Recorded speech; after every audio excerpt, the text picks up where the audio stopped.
When we care, when something is important to us, we sometimes remember the most meaningless pieces of information. For us, well, it signifies a form of evolution, I guess. This review will be tied to a memory that I am sure I will remember for at least some time. The AYANEO 2 will be the first ever product for which I have had to rewrite an entire review. We have a lot to talk about. First is the price. As of now, I know them to be available on Gyroscope.net, ranging from $13.10 to $15.66 US. To situate yourself, the entry-level option of this reseller was $1,100 on Indiegogo, which is not too bad a jump, all things considered. Now, this is a device I have been excited about a lot.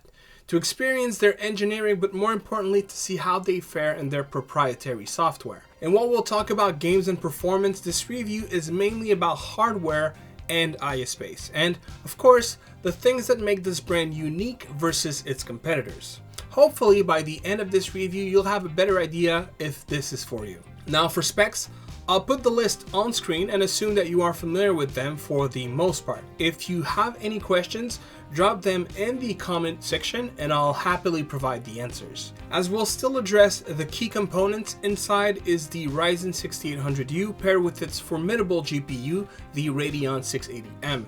My config is 16GB of RAM with 512GB of storage. Now remember that opening your unit means losing warranty support from the manufacturer, something they are very adamant about. So let's start with the first thing that happens when getting the Neo 2, the unboxing. And what a statement AYANEO makes. From a beautiful printed box, colorful with a glimpse of what's inside, it even has this ambroid texture. Opening this package makes you excited for what's to come. Once inside, you find a plastic sheet. I'm not sure of its use. Is it supposed to be a decorative mat of sorts? Anyway, it looks nice.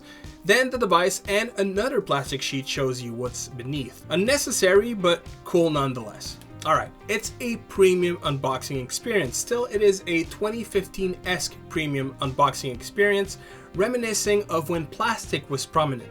AYA sure doesn't appeal to the global warming approach with its packaging, but again, as I reiterate, it still makes for a pleasing, if almost nostalgic experience. And it reinforces the level of care they want us to know they apply, right? And taking this console out of the box is the perfect continuation of this fairy tale. This is not some cheap product, and it feels well thought out. I certainly do not need convincing that the person responsible for designing this device played handhelds.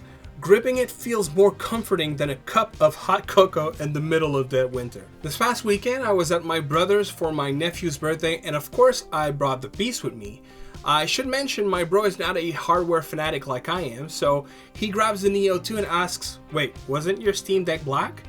After breaking the news that it wasn't the deck, he looks at me confused and says, "Okay, if it's not a Steam Deck, who makes this? Sony?" If that doesn't speak to how good holding this mini PC feels, I don't know what does. Though not all of it is as perfect. Let's talk about playing while holding it, because that's the main goal, right? Well, for starters, the analogs feels extremely good. They have a circular, very fine subtle ridge and little tension. They are a tad too light for my taste, as I prefer something more rigid like on the deck, but for all intents and purposes, that is only a challenge when playing FPSs.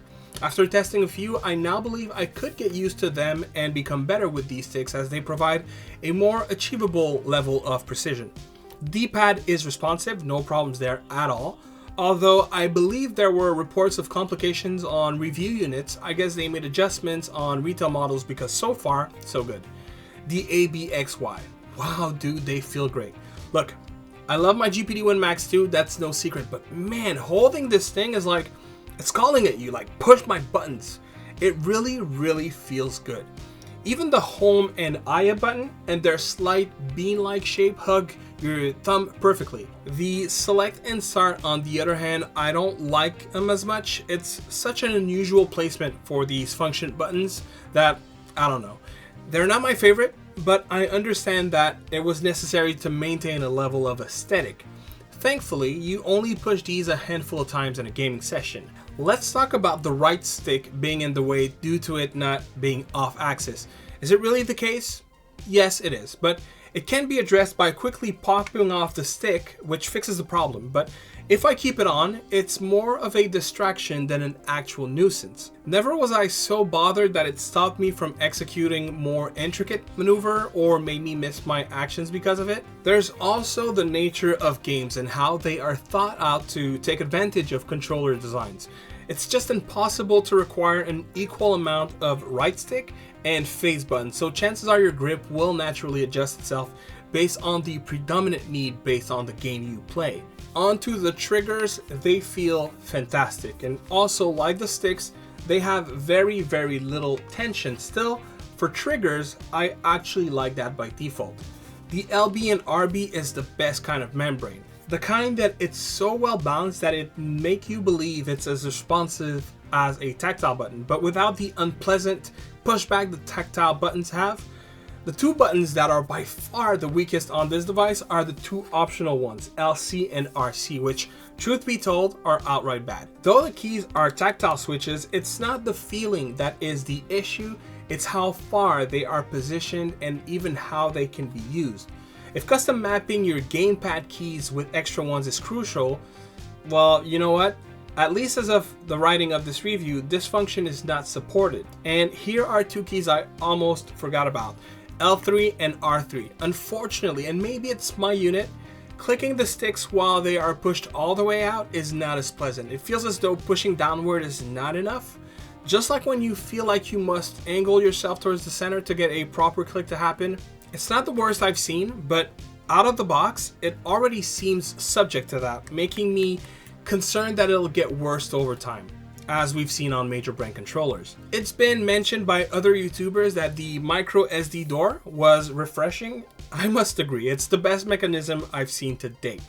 As mentioned in my mini PC guide, I wish there was one USB-A, but having a USB-C on each side makes up for it, as this is a pretty sweet feature.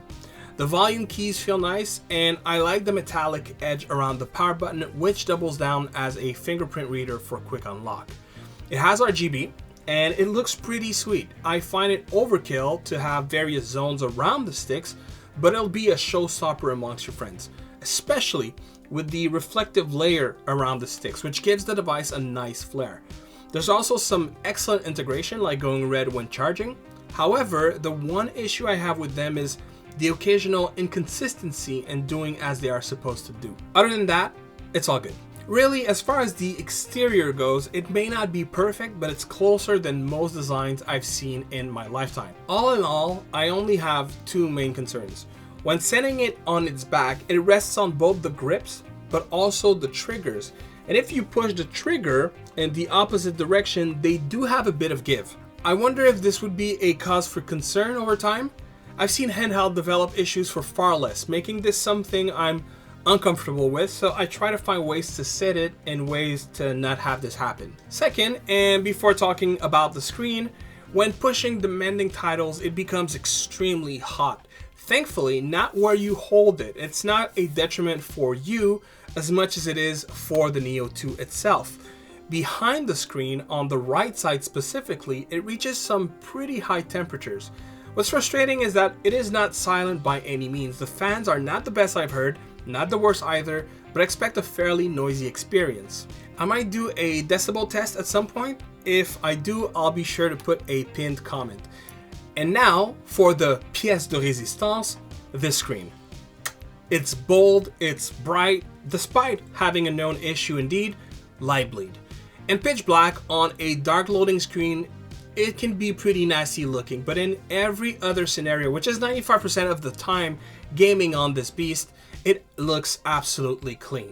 Now, what I really don't like, however, and again, that could be a my unit kind of thing, is how light seeps through the edge of the console. I'm not talking about the screen here, but the actual shell, or who knows, maybe it's a hidden feature. This company, not unlike Apple, is so good at transforming anything into a feature that I'm sure this could be called the glowing aura sync or something. All right, enough being a smarty pants and back into hot take territory we go. This portrait panel gives no hints of tearing at all. I've had many conversations over this, but for me, it's as simple as it gets. Landscape panel, tearing. Vertical panel, tearing, but not that I can personally see due to active signal, and believe me, I've tried. That's a huge advantage over the WinMax 2. The WinMax 2 introduces tearing, and I hadn't seen that in years with handhelds and mobiles alike. What's that one change? The panel orientation. Back to the panel. It's crisp, it's responsive at full brightness. If I had one con for this panel, it'd be that for those playing next to their partners in bed at night, brightness is not wildly adjustable. As a reference, it's nowhere near as bad as the brightness meter on the Anbernic RG505, but it's nowhere near as great as the one on the Retroid Pocket 3 Plus. But from sharpness, color reproduction, max brightness, and pixel response time perspective, it's really a great panel and makes me believe that AYANEO just doesn't put the cheapest to work that they can find. I am convinced that they legitimately put effort into choosing and tweaking a model that they believe will do best, and it shows. I'll go ahead and put this one on the record. Outside of the OLED screen on the Switch OLED, I have not seen a product with a better screen personally. Do consider that I have not owned any of their OLED options. So before we move on to a critical part of this review, which will be AYA software and the extra features of this device, I do want to take a bit of time talking about overall performance. Now, if you've watched any video pertaining to the 6800U, you know what to expect in terms of performance. This is no different here. To sum this up, this is, at the time of making this review, the very best chip in this category that you can buy. In terms of power output, this will play any game, including the most recent releases like Forspoken and the Callisto Protocol. To compare it to the most popular handheld out there these days, aka the Steam Deck, it's about 30% stronger in terms of real-world GPU performance, though official numbers would say 50% more computing power. The CPU is approximately 60% stronger in single-thread operation and doubles the performance in multi-thread, which every modern emulator uses. This is why the 6800U will give you viable emulation performance for Switch, PS Vita, PS3, and Xenia 360. In other words, the only way you'll have more power than this device is through a laptop or a standalone PC. Also, because it has blazingly fast RAM, which is crucial for emulation, it'll give you impeccable performance throughout the entire landscape of retro and emulation space. Until we see better chips, if this doesn't do it, no other mini PC does it as well. As far as PC gaming, your biggest threat will be older games due to the portrait-oriented panel, but anything modern will run on this product with performance ranging anywhere from high to low in 1080p, but very few times would you ever need to go under that resolution, though it is still very much an option to preserve higher performance. If you wish to see more games running on the 6800U, I do have 2 PC showcases running on the GPD WinMax 2, but if there are titles you'd like to see running on the handheld, I might make a list and run a showcase specific to this beauty. So far, this review has been fairly glowing, and rightfully so, but this is the part where it gets grim. So for me to first move into the second half, I need to explain what has been pitched to end users with this device. During the campaign, you had 2 options, the GEEK and the AYANEO 2. The GEEK is the more affordable, stripped down version of the two. What AYA proposes, and the latter, to make for the higher price point is the following. SoundTap technology is a haptic feedback solution that reroutes your sound and speakers into vibration for a more immersive experience. Second, because one gyroscope is apparently not enough, you are now being given 3 for increased precision. And lastly, an all-glass, no bezel front housing. Let's start with the all-glass. Does it look good? Yes, it does. Is it a fingerprint magnet? It sure is. Thankfully, I chose the white model. I don't want to imagine what the black would look like, but even with the white one, if you are the kind of person to constantly wipe the fingerprints off, just know that it'll be a question of time before you micro scratch that glass. Not because it's not of good quality or anything, it most certainly is, but even Apple Quartz quality glass is not impervious to prickly little thread on a microfiber cloth. It can't be helped, it'll happen. Something to keep in mind. With that said, you can imagine that getting a screen protector is top priority, and in doing so, you'll soon realize that the bezel-less design limits your option, but thankfully there's always one. Only the choice was limited and inflated in price, most likely due to requiring millimeter precise accuracy. But past that, again, oh, does it ever look so good. In many ways, this is probably the best looking handheld I've ever owned. Being pretty is no way practical, but on display, nothing looks as striking as this one does. Comes the next feature, and strap in guys, it's getting darker and darker from here on out. Let's read the Indiegogo, okay? Body plus controller dual gyroscope. Let the game natively support gyroscope somatosensory. And I quote, "It has excellent bounce on somatosensory assist aiming, so you can quickly aim the target wherever you want to shoot." This is what I said in my Android guide video. I'm coming to a conclusion lately that this is the kind of company that will throw everything at the wall.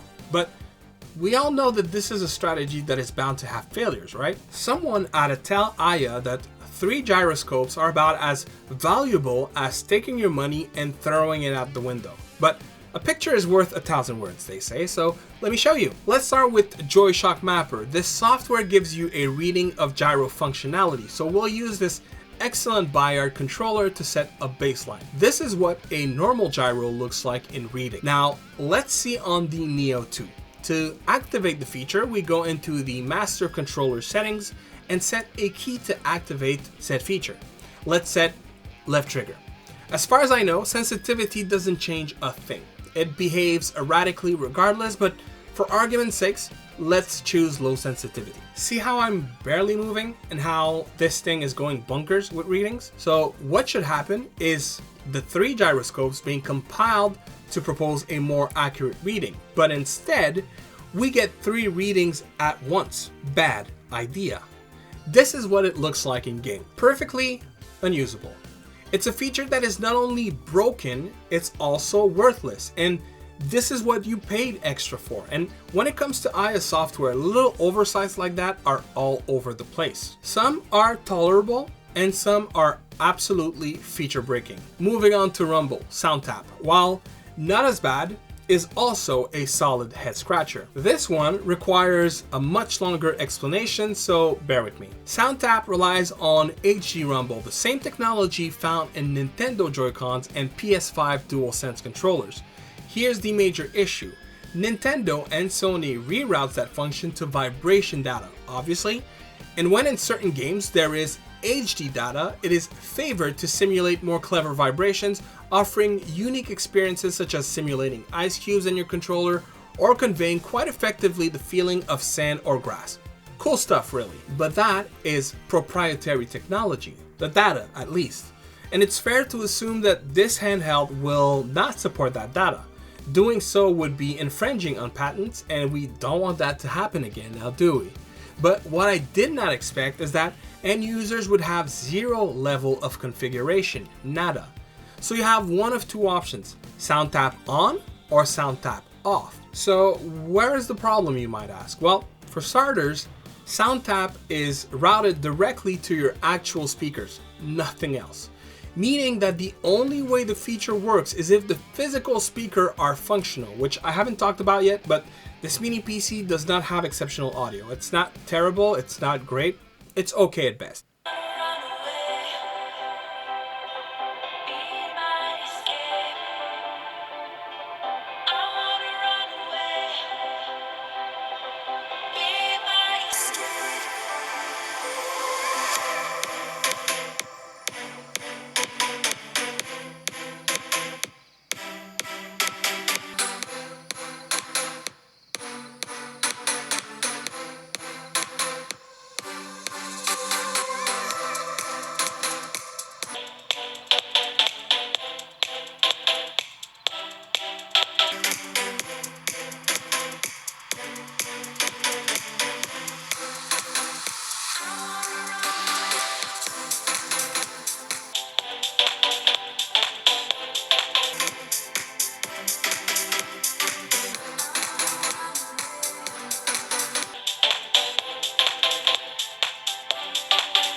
For my personal taste, I'd say noticeably worse than WinMax 2, that is without tweaks.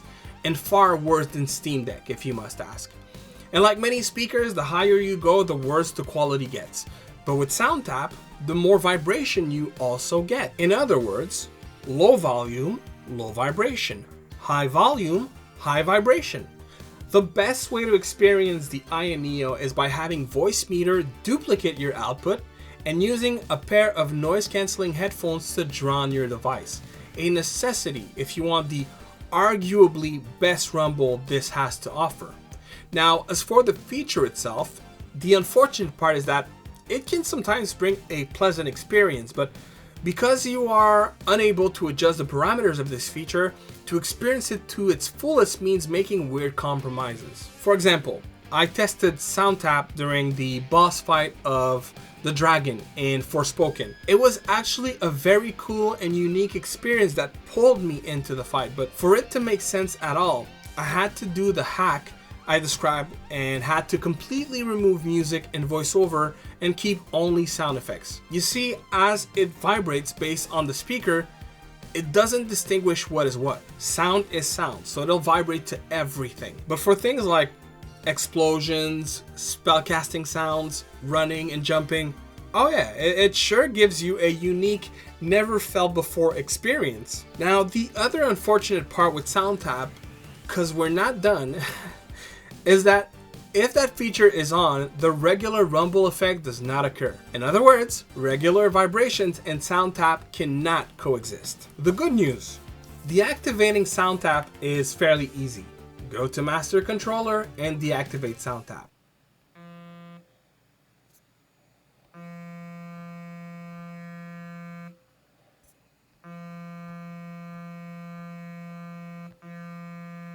What is that? This vibration is so obnoxious, it should come with its own terms of agreement. And just like that, another feature was out the window. What I did not expect is that having this feature would ultimately make every rumble feedback on the device be either a terrible experience or an impossible compromise. And as mentioned before, this is an overall reflection of most of the software integration. Something I would describe as filled with groundbreaking vision and probably amazing intentions that ultimately and unfortunately requires far more care and consideration when being integrated. See, contrary to GPD and One Netbook, AYA does not seek to only offer you superior hardware for a premium price. It wants to give you a whole package experience, and while all of that is commendable, it requires an extremely high level of engineering to bring that vision forward. And the worst is, I want to believe that they can pull it off, but this mini PC serves to show that we're not there yet. Oftentimes, when using its proprietary software, it feels as though Windows as an operating system is not an ally to stand on. Instead, it's trying to reconfigure the basics of how it operates at a core level. In the beginning, I said I had to rewrite this review, and originally, everything to do with using it was getting bashed way more. But eventually, my mind started shifting, and what I've understood after 3 weeks of playing this console day in and day out is that its creator is undoubtedly idealistic. Hence why I'm reminded of Apple and Steve Jobs.